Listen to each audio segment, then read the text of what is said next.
Hello बच्चों, क्या हाल चाल है। Good evening all of you. तो काफ़ी दिनों से मैं थोड़ा सा कुछ टॉपिक्स को और कुछ वीडियो को अपलोड नहीं कर पाया, इसके लिए मैं क्षमा प्रार्थी हूँ।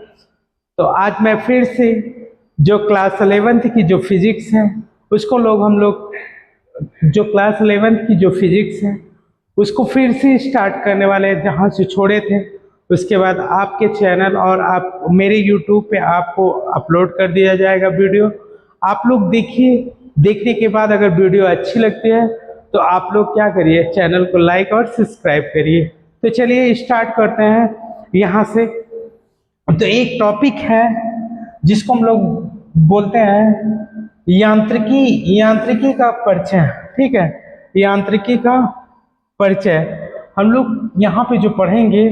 तो अगर देखा जाए तो यहाँ पे देखिए स्टार्ट यहाँ से होता है बेटा, ठीक है। तो जैसे अगर बात करें हम, तो यहाँ पे जो हम टॉपिक पढ़ेंगे सरल रेखा में गति, ठीक है, motion of a straight line, जिसको हम लोग बोलते हैं यूनिट 2 है। इसको एक और इंग्लिश में एक नाम दे देते हैं जिसका नाम है काइनेमेटिक्स, और क्लास 11th भौतिक विज्ञान है, ठीक है।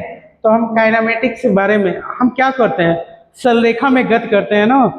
जैसे हम लोग क्या करते हैं, कहीं पे दौड़ते हैं, कहीं पे चलते हैं, कहीं पे भागते हैं, कहीं पे कूदते हैं। तो अगर हम कूदेंगे तब भी मोशन करेंगे, भागेंगे तब भी मोशन करेंगे, और दौड़ेंगे भी तब भी क्या करेंगे, मोशन करेंगे। जैसे आप बस चलती है, बस चलती है तो इसमें क्या होता है, मोशन होता है, गति। तो यहाँ पे देखिए जो टॉपिक से स्टार्ट करने वाला हूँ वो है सरल रेखा में गति। कोई वस्तु सरल रेखा में कैसे गति करती है इसके बारे में हम डिटेल्स में चर्चा करेंगे। इसमें क्या क्या चीज आता है, जैसे एग्जाम्पल के तौर पे अगर हम बात करें तो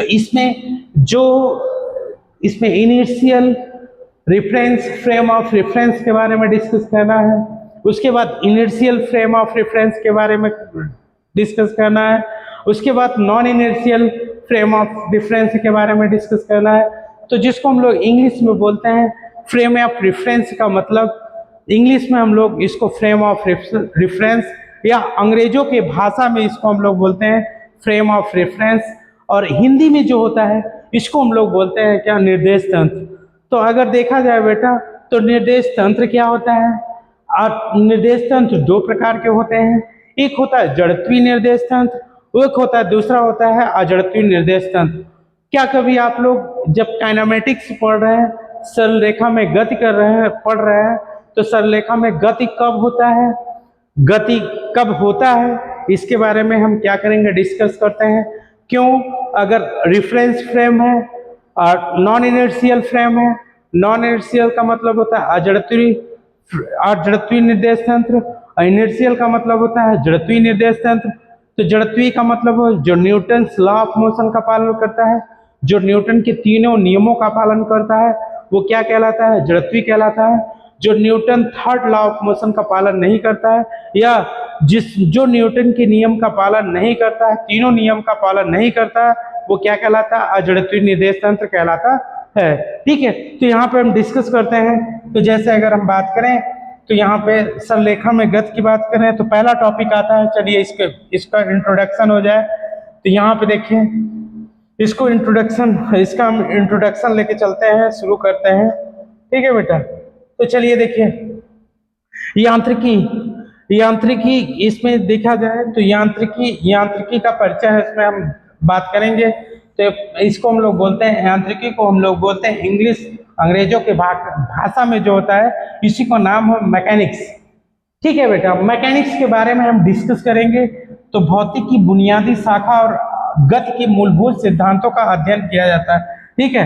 तो इसमें क्या होती है, जैसे कोई चीज, जैसे आप किसी घर को बनाओगे तो घर बनाने से पहले उसकी क्या होती है, उसकी बुनियाद पहले स्टार्ट होती है, कैसे उसके बाद फिर कैसे बनाना है घर से, धीरे धीरे उसको कैसे उसकी डिजाइन तैयार होगी, डिजाइन तैयार करने के बाद उसकी क्या कहते हैं, उसकी आकृति, सारी चीजें मतलब हम क्या करते हैं, उसको कैसे बनाना है, कितने आकार में बनाना है, कितने उसमें कमरे होने हैं, कितने फ्लैट्स हैं, सबको हम क्या क्या करना है, अलग अलग करके पढ़ना है। उसी तरह यहाँ पे देखिए तो भौतिकी की बुनियादी शाखा और गति के मूलभूत सिद्धांतों का क्या किया जाएगा, अध्ययन किया जाएगा।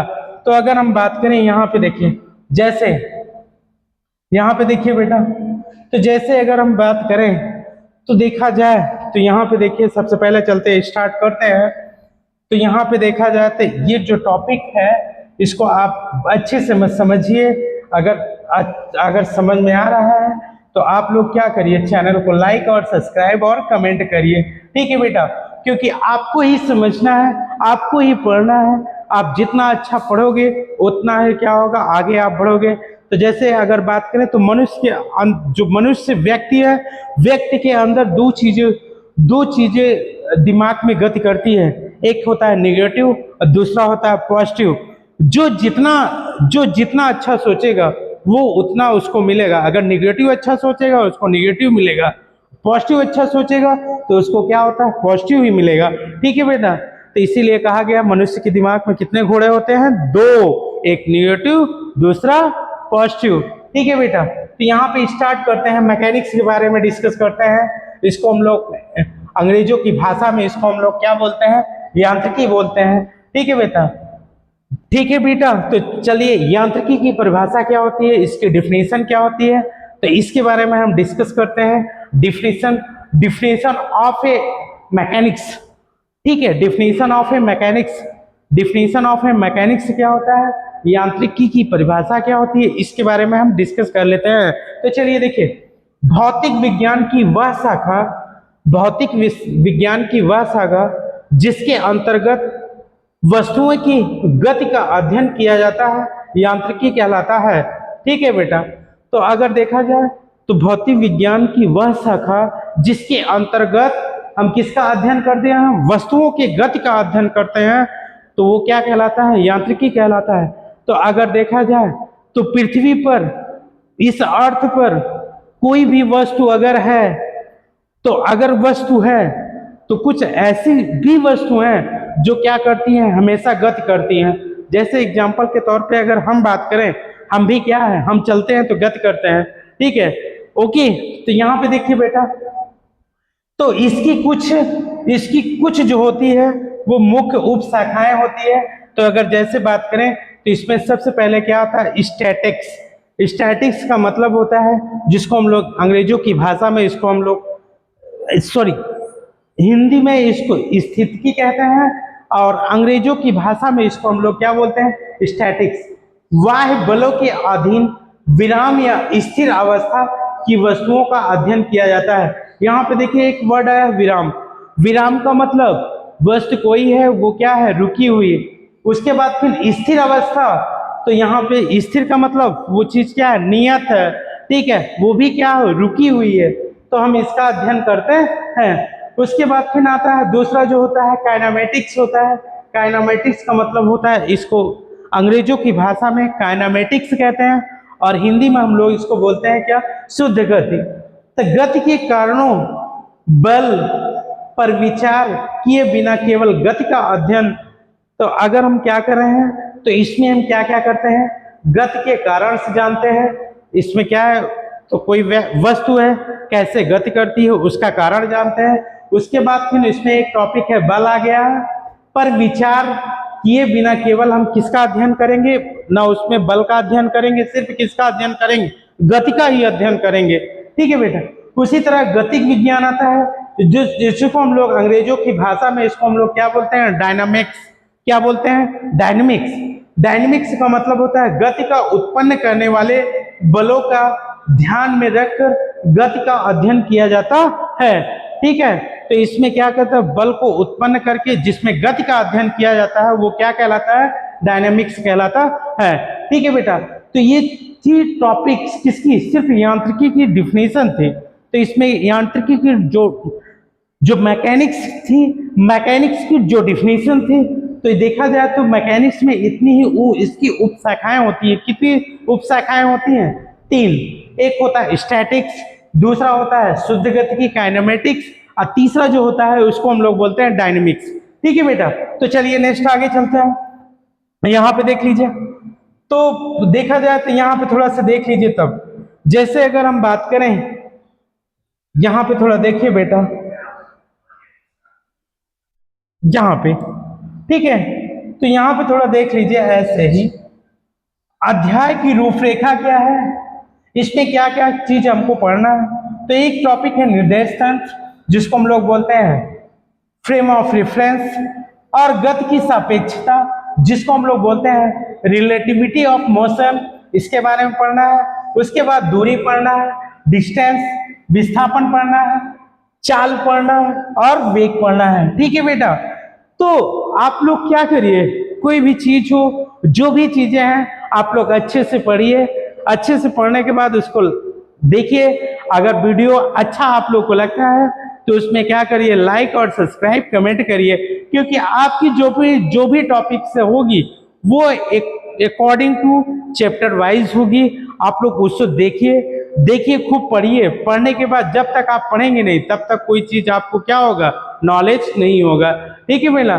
तो का इंग्लिश में एक कहावत नहीं है, no study no confusion, more study more confusion. जो व्यक्ति जितना पढ़ता है उसको कंफ्यूजन होगा, अगर किताब को बंद करके रख दोगे तो वो कभी कंफ्यूजन नहीं होगा, क्योंकि वो चीज आएगी नहीं, ठीक है बेटा। तो यहाँ पे और क्या पढ़ना है, तात्क्षणिक चाल, वेग, त्वरण, उसके बाद की गति के ग्राफी का निरूपण। गति का ग्राफ का हम क्या करते हैं, निरूपण करते हैं। तो इसमें गति के ग्राफ में निरूपण कैसे किया जाएगा, ठीक है बेटा। तो चलिए स्टार्ट करते हैं यहाँ पे। तो चलिए देखिए, एक होता है, अभी मैंने तुरंत डिस्कस किया था, जो डिस्कस किया था एक टॉपिक्स थी जिसको हम लोग बोलते थे निर्देश तंत्र। ये 3D डायग्राम है, एक डायग्राम है यहाँ पे, ये 3D है। 3D का मतलब होता है जिसमें एक्स अक्ष भी हो, वाई एक्सिस भी हो और जेड एक्सिस भी हो, ठीक है। यहाँ पे ये देखिए, ये जेड एक्सिस दे दिया है, ये एक्स अक्ष, वाई एक्सिस इसमें हो सकता है, ऐसे डायग्राम बनता है। ये इसको एक्स, वाई और जेड एक्सिस बोलते हैं। ये 3D डायग्राम है, ठीक है बेटा।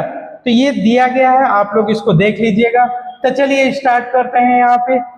तो परिभाषा अगर हम बात करें फ्रेम ऑफ रेफरेंस की, हम क्या बात करें, फ्रेम ऑफ रेफरेंस, ठीक है बेटा, रेफरेंस की।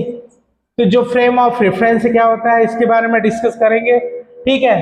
तो फ्रेम ऑफ रेफरेंस क्या होता है, तो फ्रेम ऑफ रेफरेंस जो होता है किसी वस्तु या गति की, यहाँ पे देखिए किसी गतिमान कण की, तो कोई गतिमान कण है तो जो उसकी स्थिति क्या होती है, पोजीशन को व्यक्त करने के लिए जिस निकाय या अक्ष तंत्र की आवश्यकता होती है उसे हम क्या कहते हैं, निर्देश तंत्र कहलाते हैं, ठीक है।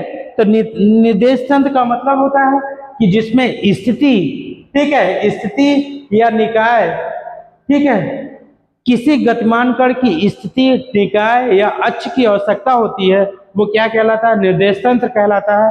निर्देश तंत्र दो प्रकार का होता है, ठीक है। यहाँ पे देखिए समय आकाश अगर निर्देश तंत्र दिया जाए, ठीक है, यहाँ पे space time and frame of reference. तो यहाँ पे देखिए त्रिविमीय कार्तिकी निर्देशांक प्रणाली, जिसमें परस्पर लंबवत अक्ष एक्स वाई जेड और मूल बिंदु होते हैं, ठीक है। थ्री डायमेंशन, त्रिविमीय का मतलब होता है 3 डायमेंशन, और 3 डायमेंशन में क्या क्या होता है, एक्स वाई जेड तीनों एक्सिस होती हैं, ठीक है बेटा। तो चलिए 1 मिनट थोड़ा सा पानी पी लेते हैं।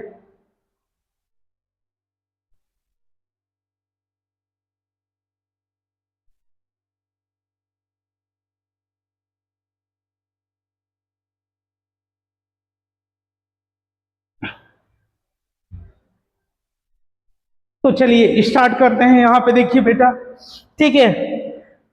तो आप लोग क्या करिएगा, आप लोग वीडियो को आप लोग देखिए। वीडियो जब तक आप लोग देखेंगे नहीं तब तक क्या होगा, मजा नहीं आएगा। आप वीडियो को देखिए, पढ़िए और कमेंट करिए, क्योंकि आप कमेंट करेंगे तभी हमको भी ये पता चलेगा कि आप वीडियो देख रहे हैं और आप कमेंट कर रहे हैं, ठीक है बेटा। तो यहाँ पे देखा जाए तो जब इसमें समय मापन हेतु एक घड़ी रख दी जाती है, जिसे रख दिया तो यह समय आकाश निर्देश तंत्र कहलाता है, जिसे निर्देशांक द्वारा दर्शाते हैं, ठीक है। तो ये सब सारे डिफिनेशंस जो है वो किसके हैं, निर्देश तंत्र के हैं। निर्देश तंत्र के आगे चलते हैं, नेक्स्ट अगली टॉपिक जो है उसको हम लोग क्या बोलते हैं, तो देखिए निर्देश तंत्र कितने प्रकार के होते हैं इसके बारे में हम क्या करते हैं, डिस्कस करते हैं। ठीक है, यहाँ पे देखिए देखा जाए तो यहाँ पे अगर हम बात करें तो निर्देश तंत्र जो होता है वो इसको बोलते हैं टाइप्स ऑफ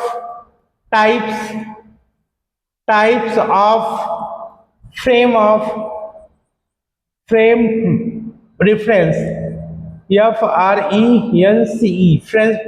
ठीक है, types of frame of reference. ठीक है, तो इसको हम लोग अंग्रेजों की भाषा में निर्देश तंत्र के प्रकार हिंदी में बोलते हैं, और types of frame of reference इसको अंग्रेजों की भाषा में बोलते हैं। तो यहाँ पे देखिए निर्देश तंत्र जो होता है दो प्रकार का होता है, एक जड़त्वीय निर्देश तंत्र, दूसरा अजड़त्वीय निर्देश तंत्र।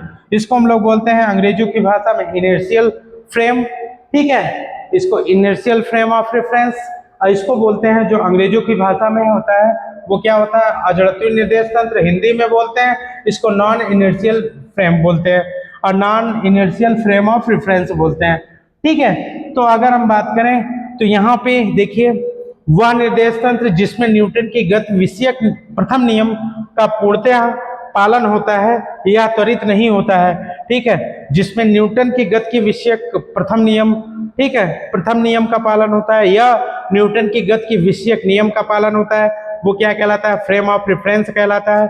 इसमें त्वरण क्या होता है, ए बराबर कितना होता है, 0। ठीक है, तो एग्जाम्पल के तौर पर अगर देखा जाए यहाँ पे तो पृथ्वी से जुड़ा हुआ कोई स्थिर तंत्र, तो जो पृथ्वी से जुड़ा हुआ कोई स्थिर तंत्र है उसमें जो एक्सीलरेशन होता है, जो त्वरण होता है वो क्या होता है, 0 होता है। दूसरा होता है जिसको हम लोग बोलते हैं non inertial frame of reference, वह निर्देश तंत्र जिसमें न्यूटन के नियमों का पालन नहीं होता है, यह हमेशा घूर्णी या त्वरित गति में होता है। ठीक है, तो जैसे सूर्य के सापेक्ष घूर्णन और परिक्रमण करती पृथ्वी। ठीक है, तो जो सूर्य के सापेक्ष होता है, सूर्य के सापेक्ष घूर्णन और परिक्रमण करती हुई क्या होती है, पृथ्वी होती है। ठीक है, तो जो ये है ये इसको हम लोग क्या बोलते हैं, non inertial frame of reference, जिसको हम लोग बोलते हैं अजड़त्वीय निर्देश तंत्र। नेक्स्ट आगे टॉपिक में मिलते हैं। ठीक है बेटा, तो चलिए जो भी टॉपिक जहां से भी छूटी होगी उसको आप लोग क्या करिएगा, पढ़ लीजिएगा, और आप लोग जितना अच्छा से पढ़ेंगे, जितना अच्छे से आप लोग पढ़ेंगे उतना ही अच्छा कॉन्सेप्ट भी अच्छा दिया जाएगा, और सारी चीजें एक एक टॉपिक से आपको क्या करी जाएगी, आपके मेरे चैनल पे अपलोड कर दी जाएगी। आप लोग उसको देखिए, आप लोग देख के उसमें कमेंट करिए कि ये चीजें मुझको नहीं समझ में आई। ठीक है बेटा, next, thank you all of you.